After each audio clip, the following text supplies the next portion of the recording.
Kuban Cossacks. Kubanians are Cossacks who live in the Kuban region of Russia. Most of the Kuban Cossacks are descendants of two major groups of Cossacks who were resettled to the west and northern Caucasus in the late 18th century. The western part of the host was settled by the Black Sea Cossack Host, who were originally the Zaporozhian Cossacks of Ukraine. From 1792, the eastern and southeastern part of the host was previously administered by the Khopyour and Kuban regiments of the Caucasus Line Cossack Host, who were resettled from the Don from 1777. The Kuban Cossack Host, the administrative and military unit composed of Kuban Cossacks, formed in 1860 and existed until 1918.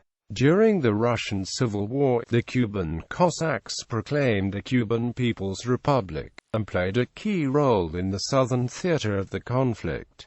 During the Second World War, Cossacks fought both for the Red Army and Wehrmacht. The modern Kuban Cossack Host was re-established in 1990. Formation history of the Kuban Cossack Host. Although Cossacks lived in the region prior to the late 18th century, the landscape prevented permanent habitation. Modern Kuban Cossacks claim 1696 as the foundation year, when the Don Cossacks from the Khopyour took part in Peter's Azov campaigns. Sporadic raids reached out into the land, which was partially populated by the Nogai, though territorially part of the Crimean Khanate. In 1784 the Lower Kuban passed to Russia, after which its colonization became an important step in the empire's expansion. Black Sea Cossacks in a different part of southeastern Europe, on the Middle Dnieper in what is now Ukraine, lived the Zaporozhian Cossacks. By the late 18th century, however, their combat ability was greatly reduced, with the traditional adversaries, the Crimean Khanate and the Polish-Lithuanian Commonwealth, now all but defunct. The Russian administration saw little military use for them. The Zaporozhian Sich, however, represented a safe haven for runaway serfs, where the state authority did not extend, and often took part in rebellions which were constantly breaking out in Ukraine. Another problem for the Imperial Russian government was the Cossacks' resistance to colonization of lands the government considered theirs. In 1775, after numerous attacks on Serbian colonizers, the Russian Empress Catherine the Great had Grigory Potemkin destroy the Zaporozhian host. The operation was carried out by General Pyotr Tekeli.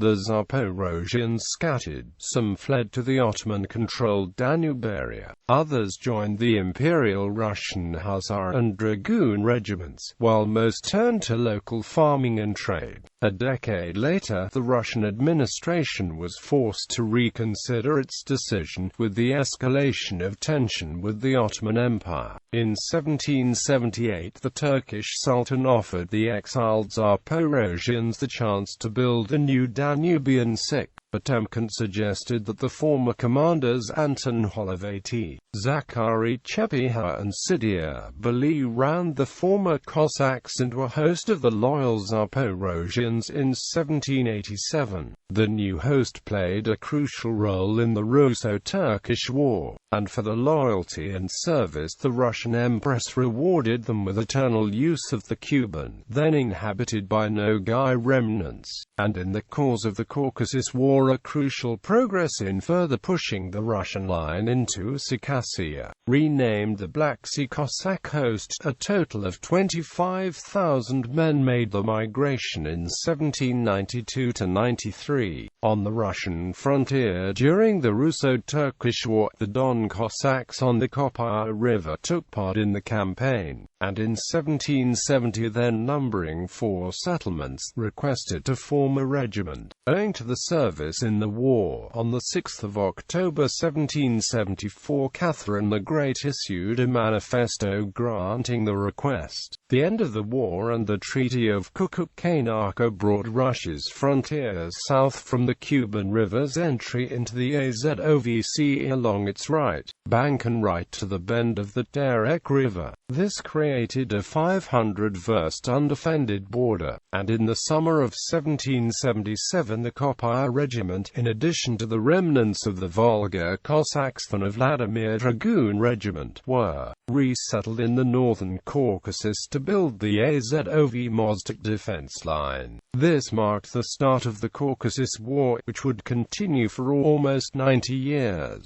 The Copper Regiment was responsible for the western flank of the line.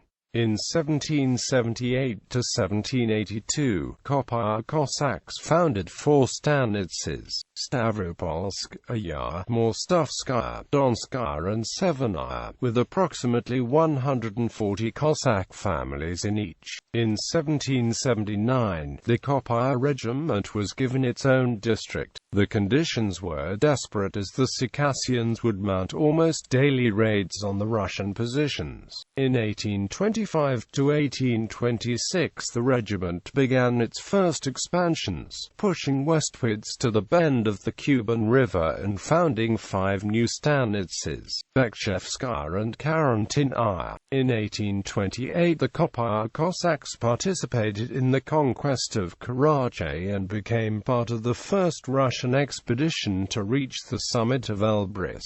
In 1829, however, the Russian position in the Caucasus was desperate, and to ease administration in 1832 military reform united 10 regiments from the mouth of the Terek River all the way to the Khopyour in the western Kabada, forming a single Caucasus Line Cossack Host. The Copper Regiment was also given several civilian settlements, raising its manpower to 12,000.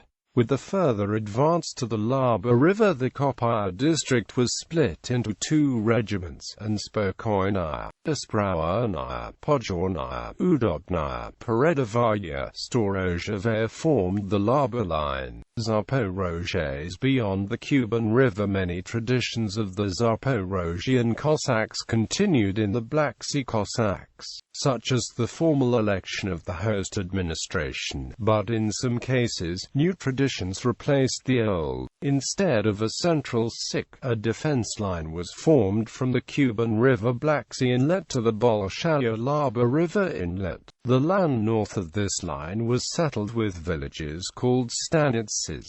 The administrative center of Yekaterinoda was built. The Black Sea Cossacks sent men to many major campaigns at the Russian Empire's demand, such as the suppression of the Polish Kosciuszko uprising in 1794, the ill-fated Persian expedition of 1796 where nearly half of the Cossacks died from hunger and disease, and sent the 9th Plaston and 1st Joint Cavalry Regiments as well as the 1st Leibgarde Sotnia to aid the Russian army in the Patriotic War of 1812. The new host participated in the Russo-Persian War where they stormed the last remaining Ottoman bastion of the northern Black Sea coast, the fortress of Anapa, in 1828. In the course of the Crimean War of 1853 to 1856, the Cossacks foiled any attempts of Allied landing on the Taman Peninsula, whilst the 2nd and 5th Plaston battalions took part in the defense of Sevastopol. In the land they left behind, the Bur Cossacks were able to provide a strong buffer from the Danubian Sikh.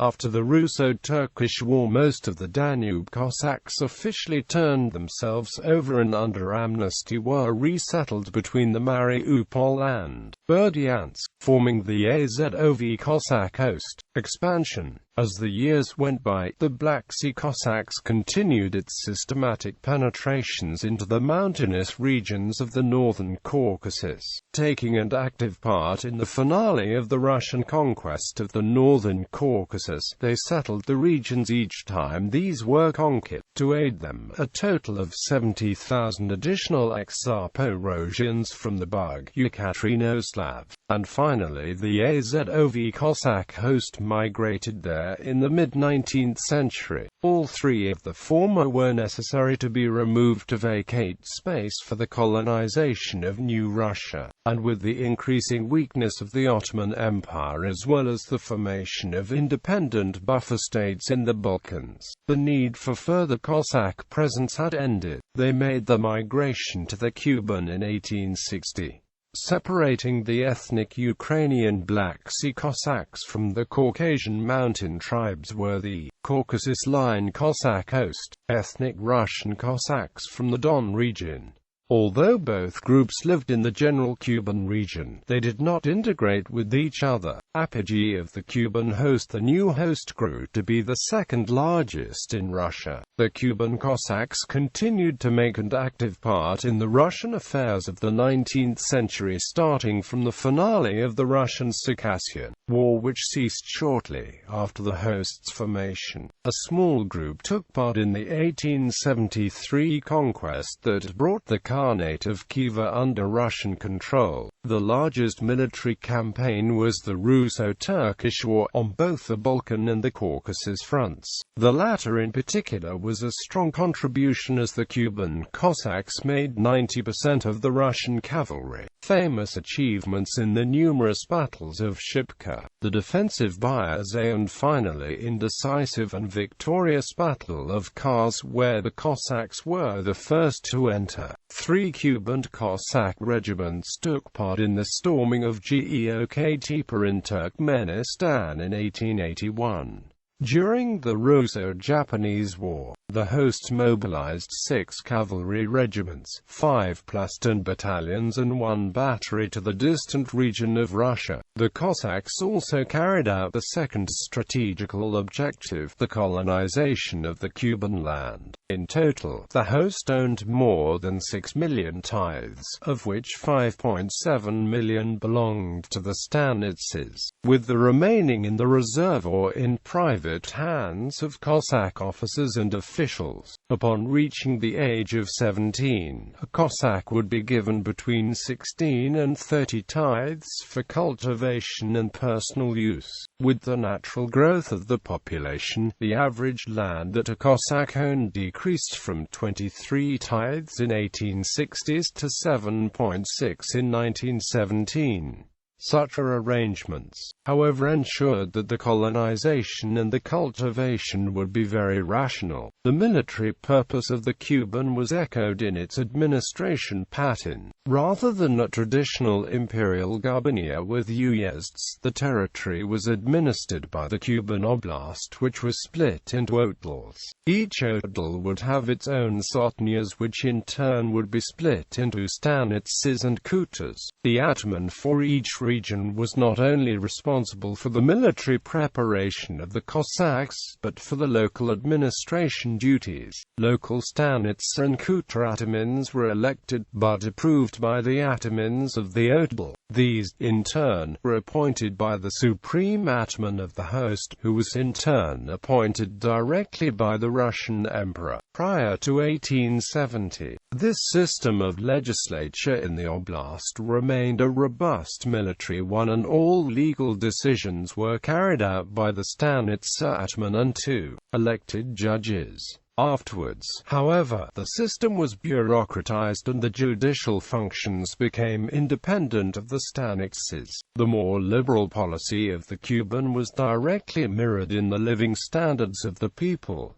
One of the central features of this was education. Indeed, the first schools were known to have existed since the migration of the Black Sea Cossacks, and by 1860, the host had 1 male high school and 30 elementary schools. In 1863, the first periodical Kubanskaya Voiskovi Vedomsti began printing, and 2 years later the host library was opened in Yekaterinoslav. In all, by 1870, the number of schools in rural stanitses increased to 170.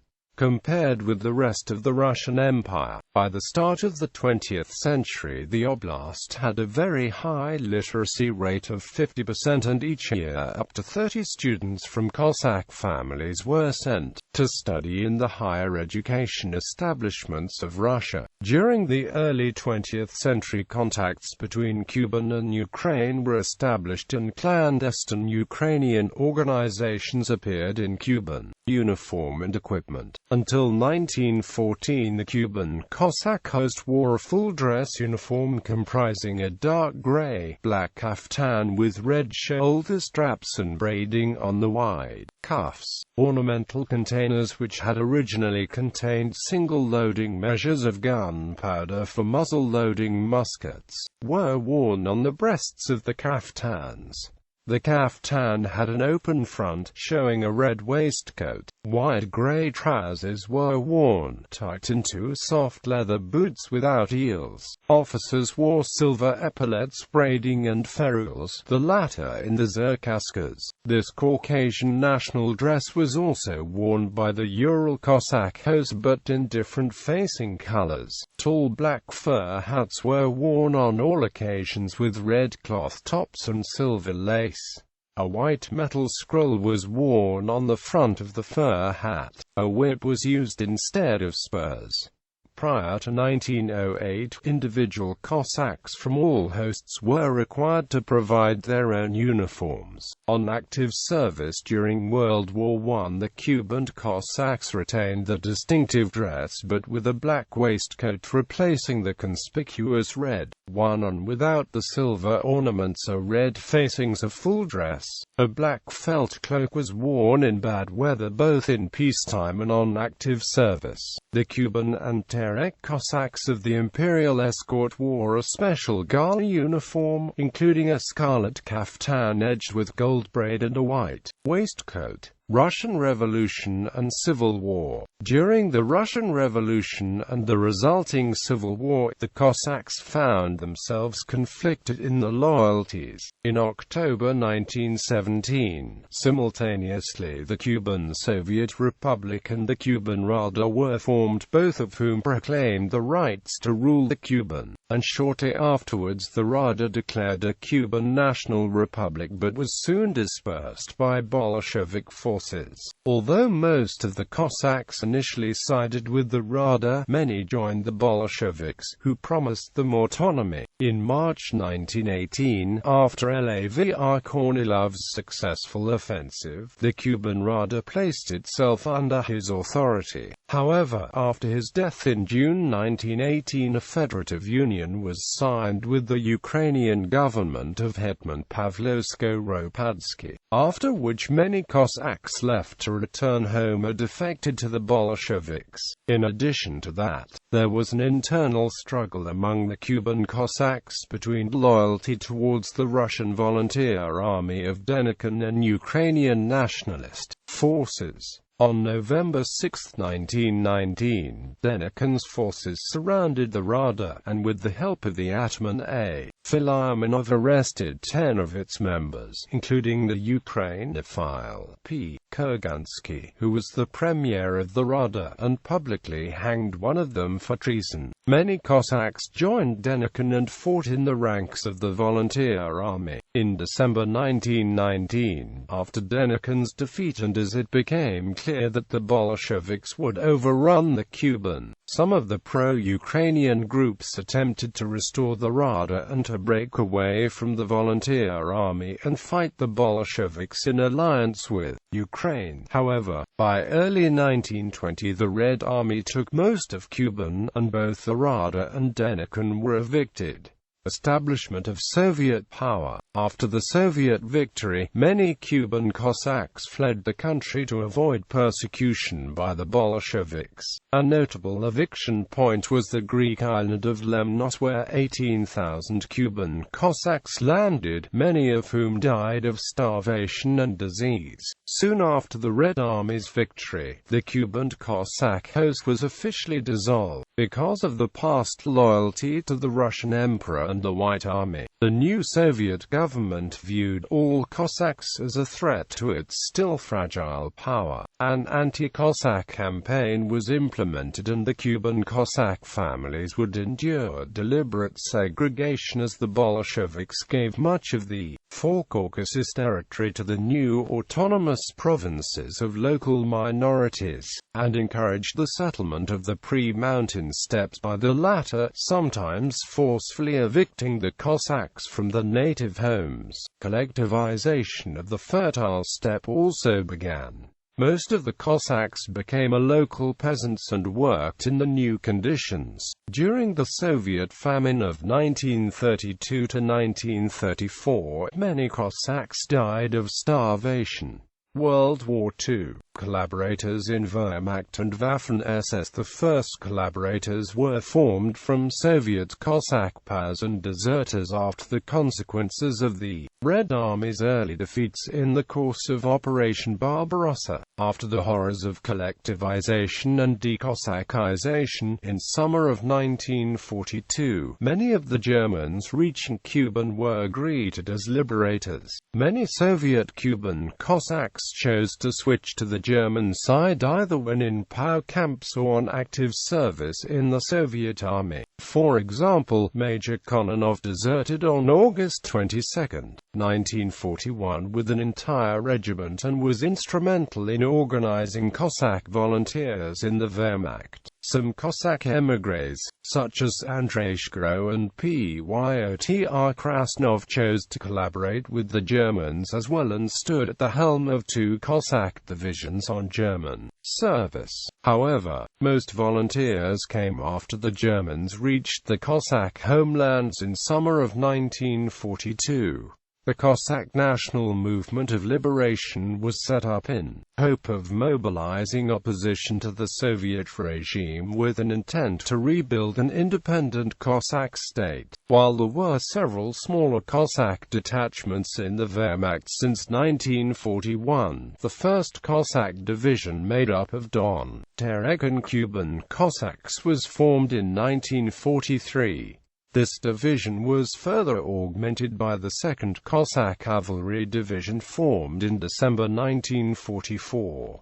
Both divisions participated in hostilities against Tito's partisans in Yugoslavia. In February 1945, both Cossack divisions were transferred into the Waffen-SS and formed the 15th SS Cossack Cavalry Corps. At the end of the war, the Cossack collaborators retreated to Italy and surrendered to the British Army, but, under the Yalta Agreement, were forcibly repatriated with the rest of the collaborators to the Soviet authorities and some executed. Red Army Cossacks. Despite the defections that were taking place, the majority of the Cossacks remained loyal to the Red Army. In the earliest battles, particularly the Insul Clement of Belostok, Cossack units such as the 94th Beloglinki, 152nd Rostovsky and 48th Belorechensky regiments fought to the death in the opening phase of the war. During the German advance towards Moscow, Cossacks became extensively used for the raids behind enemy lines. The most famous of these took place during the Battle of Smolensk under the command of Lev the Vater, whose 3rd Cavalry Corps consisted of the 50th and 53rd Cavalry Divisions from the Kuban and Terek Cossacks, which were mobilized from the Northern Caucasus. The raid, which in 10 days covered 300 kilometers and destroyed the hinterlands of the 9th German Army, before successfully breaking out. Whilst units under the command of General Pavel Belov, the 2nd Cavalry Corps made from Don, Kuban and Stavropol Cossacks spearheaded the counter-attack onto the right flank of the 6th German Army, delaying its advance towards Moscow. The high professionalism that the Cossacks under De Vater and Belov status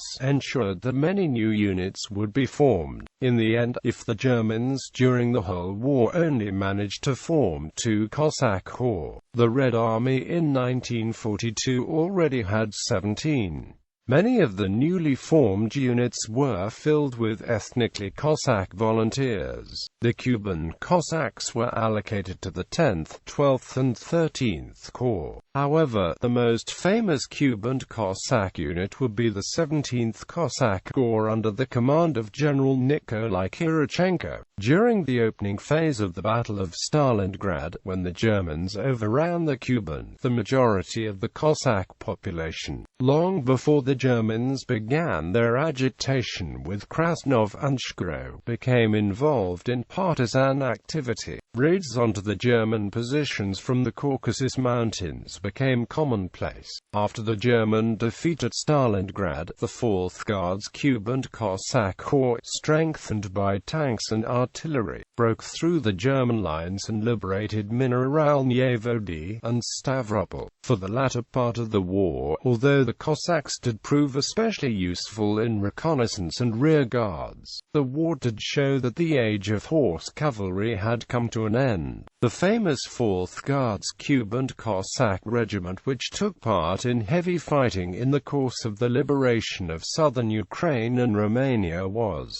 allowed to proudly march on the Red Square in the famous Victory Parade of 1945. Modern Kuban Cossacks. Following the war, the Cossack regiments, along with remaining cavalry, were disbanded and removed from the Soviet armed forces as they were thought to be obsolete. Starting in the late 1980s, there were renewed efforts to revive Cossack traditions which went to great lengths. In 1990, the host was once again recognized by the Supreme Atman of the All-Great Don Host. At this time, some pro-Ukrainian sentiment emerged among some Kuban Cossack leaders. For example, when in May 1993 Cossack leader Yevhen Nafhai was arrested and accused of plotting a coup, another Cossack leader threatened to call for support for Ukraine if Nafhai's rights were violated. A march of Cossack cavalry from eastern Ukraine to Kuban was met with some enthusiasm by locals.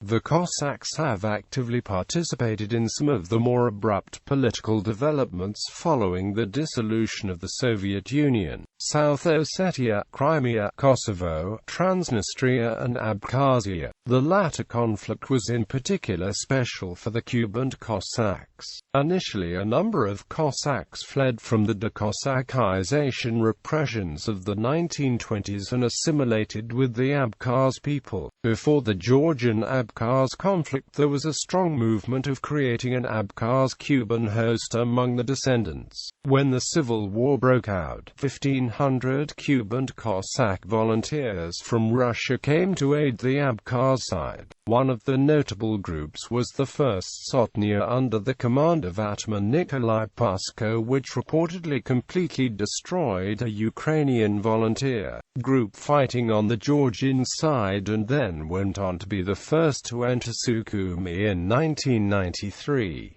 Since then, a detachment of Kuban Cossacks continue to inhabit Abkhazia, and their presence continues to influence the Georgian-Russian relations. According to human rights reports from the 1990s, the Cossacks regularly harass non-Russians, such as Armenians and Chechens, living in southern Russia. With the help of the governor of Krasnodar Krai, Alexander Tikhachov, the host has become an integral part of the Kuban life. There are joint combat training operations with the Russian army, policing of the rural areas with the militia, preparation of local youth for the draft service. Not only is there aid in military, during the floods in 2004 of the Taman Peninsula they provided men and equipment for relief missions. Today, the host numbers chapter 25,000 men and has its own distinct forces. A whole regiment of the 7th Cherkasy Guards Air Assault Division in the Russian VDV 205th Motorized Rifle Brigade.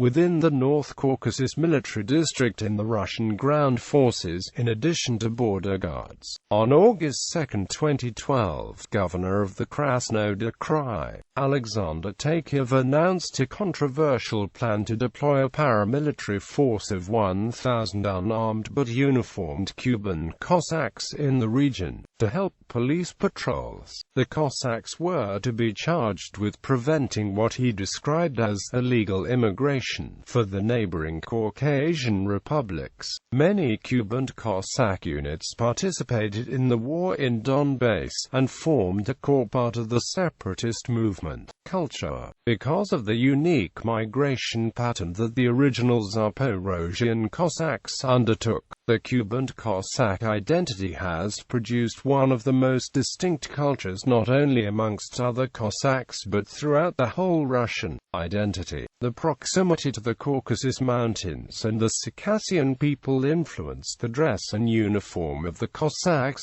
The distinctive Cherkasska overcoat and the bashlikska, local dance such as the lezginka too, came into the Kuban Cossack lifestyle. At the same time, the Cossacks continued much of the Zaporozhian legacy, including a Kuban Bandura movement and the Kuban Cossack choir, which became one of the most famous in the world for their performance of Cossack and other folk songs and dances, performed in both the Russian and Ukrainian languages.